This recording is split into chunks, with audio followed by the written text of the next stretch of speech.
All right, this is our next episode of True Wrestling Fan Discussions. This is going to be our first review of the WCW/NWA Clash of the Titans series. I'm your host, Mike.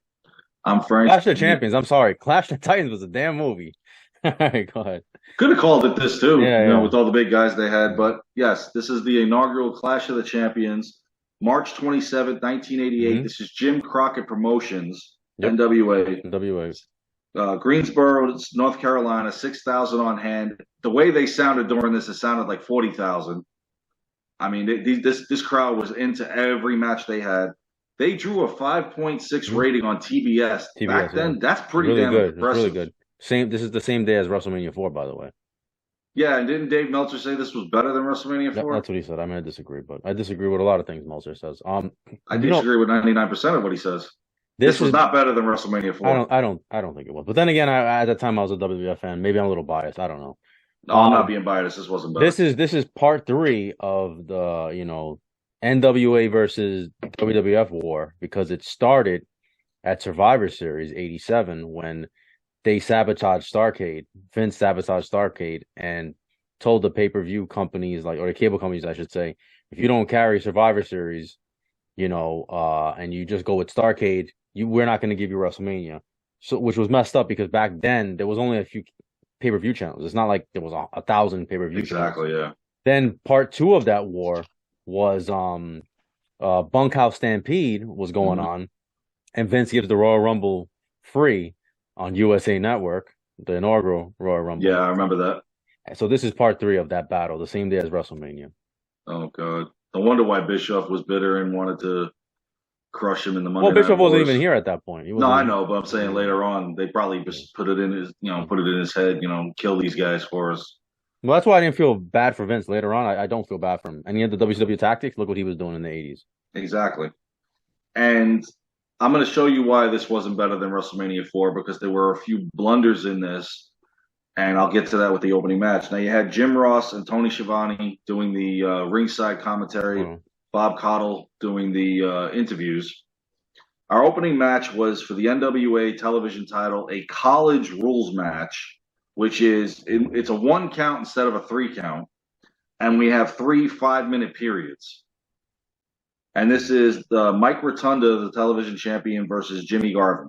And Jimmy Garvin was way over with the fans at this yeah. point. Now this was the one match that I thought also shit the bed because you're doing just a one count in rounds for a title. I don't know. Maybe it's just me, and Yeah, I thought it it's was. something I'm not used to. Yeah, that was. Yeah, we weren't really.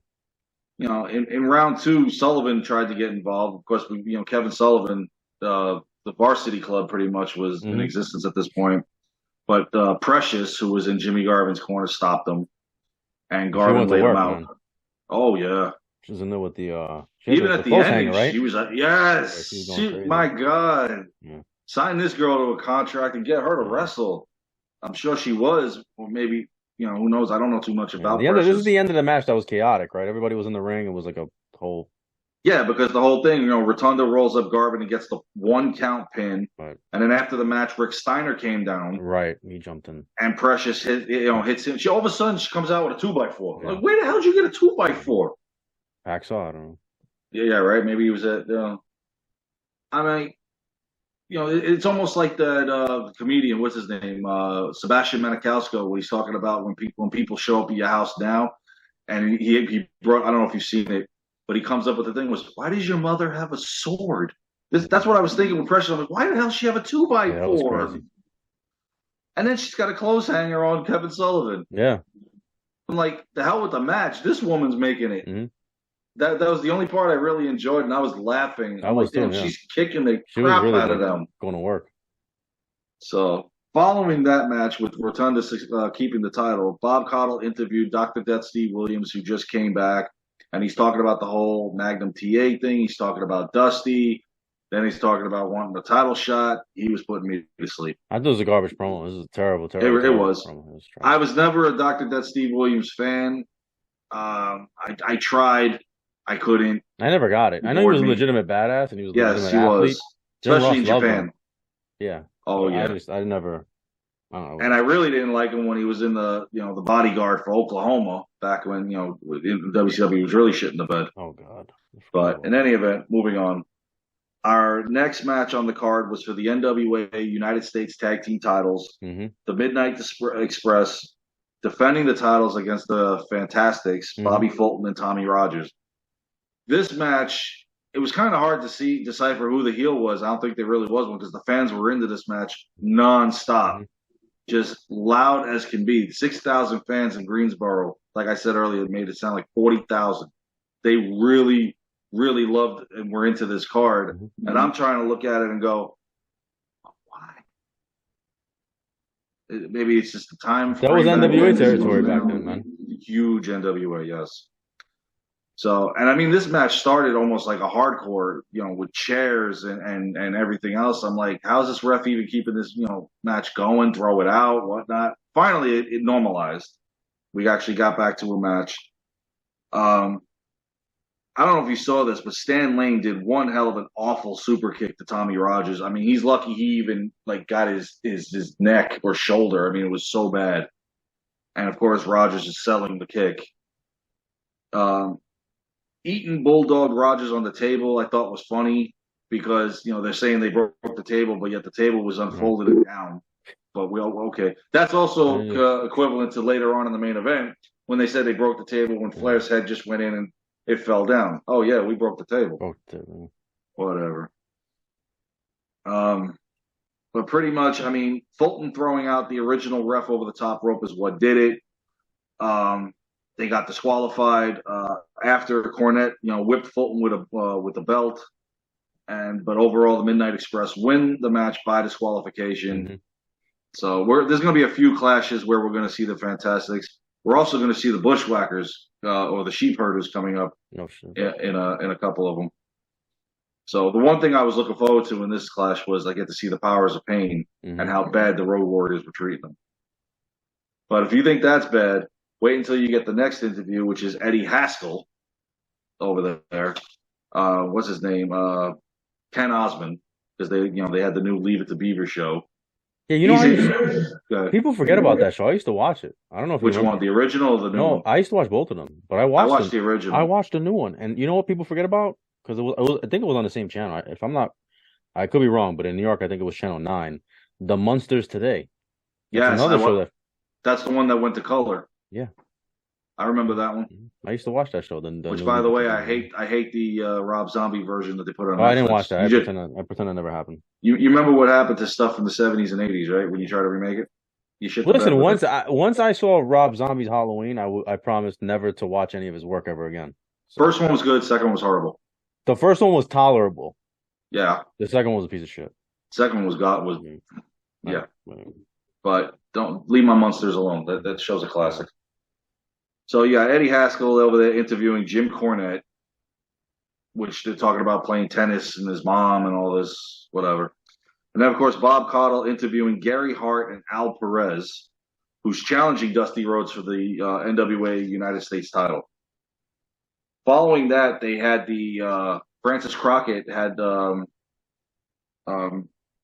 she gave announced the top 10 seeds for the Jim Crockett Senior Memorial Cup. Number 10 was Ivan Koloff and Dick Murdoch. Number 9, Sting and Ron Garvin. 8, the Varsity Club. 7, the Fantastics. 6 was Barry Windham and Lex Luger. 5, the Powers of Pain. 4, the Midnight Express. 3 was the Road Warriors. 2, Nikita Koloff and Dusty Rhodes. And number 1, obviously, Arn Anderson and Tully Blanchard. So, following that now is our Chicago Street Fight barbed wire match, which this was the match I was waiting for, and I only got 3 minutes and 40 seconds of it. It's a bit of a stinker. Really was. This was set up. Now I see why the Powers of Pain ran out of the NWA because the Road Warriors made them look horrible. Well, supposedly they didn't want to do a scaffold match, right? That's the one they said no mas. But this had started in that bench pressing contest. Yeah. So, and I don't know, man. I felt like what the hell was Dusty? Dusty didn't fit in for me. Well, remember they were the 6-man tag Yeah, I team know. I just felt champions and like that you know whole. what it was. Dusty was the booker though too, Yes, he so he was. was like putting himself in. I don't know. I feel like he was Thanks for the putting main himself. event, Dusty. So But yeah, this was the Road Warriors and Dusty Rhodes versus the Powers of Pain and Ivan Koloff. yeah, Animals wearing that helmet to protect his right eye. because he got injured when he was I, attacked I thought Shades would have been better, but let's just give him a whole helmet so you can't hurt him until they did it. They tried at at the the end. end. At the end, yeah. Dusty's, he's sporting the Road Warrior look there, looked pretty cool. Barbed wire match on TV, man. On This regular. was brutal, Yeah. and I was rooting for the Powers of Pain because remember I was a fan of them when they first came in, and the first thing I thought, Demolition and Powers of Pain, and then they just okay, so the Road Warriors dominate Powers of Pain, they run them out. They come to WWE, Demolition makes them look bad. Road Warriors come in, make look Demolition look bad. It's a Would have vicious been cycle, man. seriously. How about just a triple threat match between these three would have been Seriously, great. I don't know. But in any event, the match itself it was pretty good. In the short time we had it, Yeah, you know, whatchamacallit, Barbarian off the top rope, hits Warlord with a headbutt by mistake after he's power slammed, mm-hmm. and then Animal gets the pin on him. Road Warriors and Dusty get the win. After the match, the Powers of Pain hit Animal with a chain. They took the helmet off, but Dusty and Hawk eventually came to his aid. Able to fight him And off, yeah. yeah, so Powers of Pain have a little bit more time in NWA before we will see them at SummerSlam in August. Thank God. So following this, Bob Caudle interviewed Nikita Koloff. Now, ever since we saw Dark Side of the Ring, the Magnum TA, and if you haven't seen that review, I highly recommend it. It's tragic end of his career at that time. And listening to the guy Nikita Koloff talk in that Dark Side saying, "I'm not Russian, but I have to be Russian," and listening to him in this, I'm like, "Oh my God, he's great." He did that perfect. I don't know, man. I gotta disagree. I think that as you didn't like the accent? No. I thought as a heel it worked, but then when he was cutting promos as a babyface, I didn't think it worked. For whatever reason, it just didn't work. I don't know. I don't know if they could have pulled a Kofi Kingston, the Jamaican accent it was back. Hard. It was hard. I don't think they would have been able to do it. No, they wouldn't have been able to do it. My point is, I just as a babyface, I just felt like it didn't work. Didn't work. He did the best he could. He did the best he could. I don't think they would have ever changed him. I think he would have been a permanent heel throughout his career there. If Magnum, right, it was just the Magnum. It was the Magnum. But unfortunately, they needed a star real quick since they lost one. Well, then he was talking about like eating healthy and stuff like that. Yeah, say no to drugs and all that stuff. And then he said that he's there for his boy. He was a great heel though. He was such. It's a shame that happened because he was a great heel. Initially I thought it was. I know why they did it, and I think initially. Well, they eventually turned him back too. So right, but he lost his momentum for me. Yeah, he did. Especially with Sting. Yeah. But I didn't mind it too bad. I liked him. He was talented. But listening to him do the talking, I'm like, as much as I like the accent, I'm like, bro, you're rambling now. Yeah. You went off topic, then you went back, yeah. and then I think he just wasn't used to being a babyface with that character. Just and as much interview time as he will get now, as opposed to being a heel. Right. So our next match on the card was for the NWA Tag Team Titles. Arn Anderson and Tully Blanchard defending the titles against Lex Luger and Barry Windham with J.J. Dillon at ringside. And this was one of the crowd's loudest moments. I forgot to mention Teddy Long was the referee in the opening match. Teddy Long, man. It's amazing. Man. It's amazing where he started because even before this, he used to work. I think he was part of the ring crew or he used to clean up and stuff. So he really started like very, very low. And then went all the way to the top.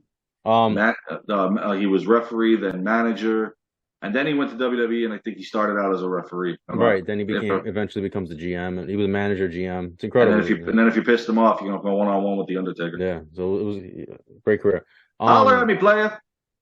So this match is interesting because it's like all the horsemen, even though Wyndham wasn't a horseman yet, but you got Luger, who had just gotten tossed out of the horsemen, right? Yep. And then you got obviously the two horsemen there, and it's funny because after this, he turned. Spoiler alert! He turns on him like a month. It's like a month or two later. I've seen it by now. Sorry. Wyndham turns on him like a month or two later. He turns on Lex Luger, and then he joins the four horsemen. Turns on everybody. Yeah, what are you talking about? Yeah. turned on But the match, Dustin. Why not turn yeah. on Lex? But Oh, the the match match is itself good. was Yeah. great. Of course, JJ getting just distracting the ref on numerous occasions in this match.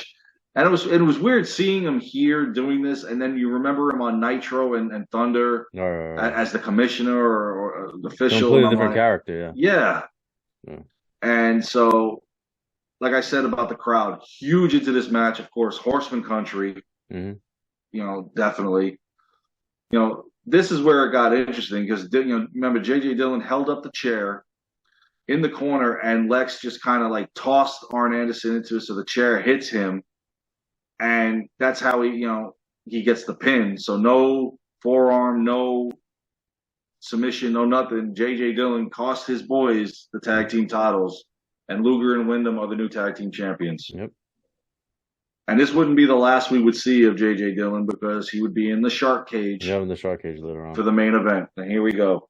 For the NWA title, Ric Flair defending against a very young but very well experienced Sting. Now this time limit, TV time limit to it, yeah, right. which there's a reason why I'm saying that, because it went to 45 minutes and was a draw. But this is what was funny about it.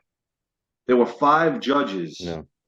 Well, this is not a boxing match where you would have But 3. that's why they did it though. They wanted to make it like, oh, it's so 5 judges, but they only counted 3 of their choices at the end. I don't know. You had Gary Juster, who was on the NWA board of directors, Sandy Scott, former NWA wrestler, Patty Mullen, the pet of the year.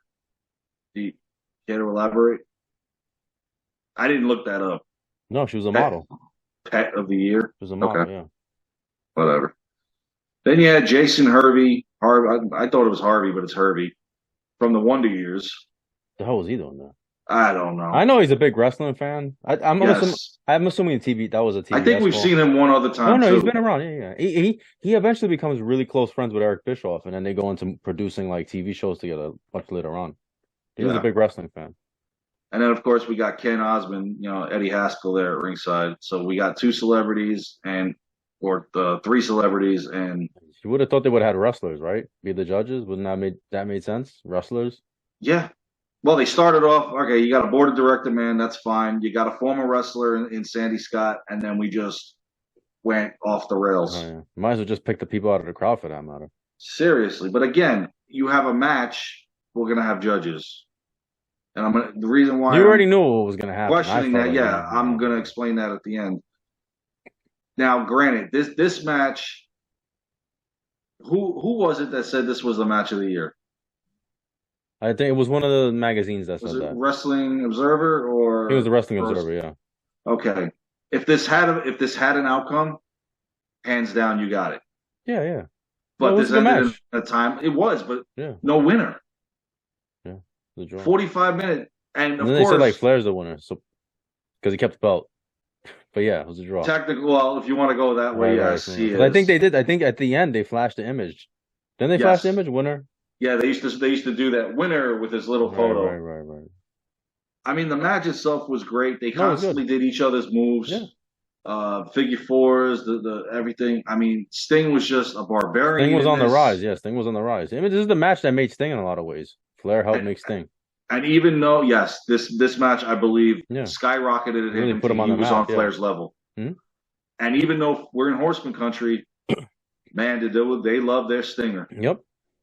And it's funny that he has the Scorpion Deathlock on as the count is going down. Of course. And I expected once the bell rang for Flair to tap quit or give up because back then. Back there it wasn't a tap. You're right. But same difference. So we ended in a draw. Now they go to the judge's decision. Rose. Yeah, dude, why not come out with a victor in this one? Even if Sting loses to Flair, he did not lose no credibility whatsoever in this match. If Flair beats him, and then they go back. I could be wrong, but don't they go back to Luger after this? Yes. Yeah. 88 and 89 was, I think, pretty much Luger. Well, he's not on the next Clash of the Champions. But I think they go back. This isn't a pay-per-view. Yeah, it doesn't you would have thought they would have just ran with Sting at this point. the amount of times in the 13 years from now until they close the doors of the company, these guys fought hundreds of Hmm. times. And I've said it before. I love the fact that they fought the first Nitro and they fought the last Nitro. Yeah, yeah. And over the years, the feuds always seem to come back to these Hmm. two guys, but nothing better than 1990. Yeah. Oh, No yeah. better than then Hmm. when he finally got the gold. Finally, yep, yep, yep. So we get to the judges' decisions. Mullen goes with Flair, his ass. Juicer goes with Sting, and Scott says it's a draw. So okay, we had 5 judges here. But the three had like overriding or something like that, right? Was that the story? They had like So final say or Mullen, who something. was, give me a sec. Patty Mullen. The pet of the year has influence to decide the Right, victor, right, right, but right, Wonder Years and Leave It to Beaver don't. Okay, right. good. Again, I mean, Dusty. she was a nice looking woman though. Oh yeah, 35 years ago. I also when I say that I'm like, damn, that was literally 35 years Yeah. ago. My God. Either But way. again, it didn't. And then of course Tony Schiavone's quote. Love this. I threw my pen in the air and I laughed. I said, "That's it. This is the major leagues of wrestling. Slow your roll, buddy. Slow your roll. I mean, You're getting there. The NWA's on fire. I'm not taking anything away from them. They're on fire. right. They're spending money like water, like it's burning a hole in their pocket. Because if you remember the documentary, they were saying that we do a show in L.A., but we station out of Vegas and we fly back and But forth. they hurt themselves too. I don't want to get too caught up on this, but when they bought the UWF, that was a bad investment. Yes, it They didn't was. pay dividends because the UWF was already dead by that point. All the big Mm-hmm. names had already left. Yeah. So, So saying that, I mean, you're on the rise, and I'm not taking anything away from you, but just saying you're the major leagues of well, he's trying wrestling. to put the company over. I don't I know if he actually understand believes that. that. He's trying to put they were at war. They were at war. Give the guy a break. Give the guy a break. Shivani? Yeah, give Schiavone a break. Come on. He was doing his job. Doing his job. It's where So, big boys play. yeah. So overall, I mean, this wasn't bad. I thought it was pretty good. It was No, entertaining, you know. these are what the things these episodes was what got me into NWA Yeah, and yeah. WCW, Hmm. watching the Clash of Yeah, Champions, because they always put a pay-per-view yeah. style card together on Hmm. these. And I understand Bischoff's agenda in 97 when he said, okay, we need to do more pay-per-views and less clashes. And in 1997, that was it. It was Hmm. over and done with. I would have loved to see them continue it, Yeah, but the but model I had changed at that understand. point. Yeah, so I understand Yeah, where he's coming from. But these had some of the best matches you'll ever see, yeah, and we're just getting started on yeah. covering them. Absolutely. All right. Well, that's our episode. Hope you guys enjoyed. Please like, comment, share, subscribe. We'll see you guys soon. Take care.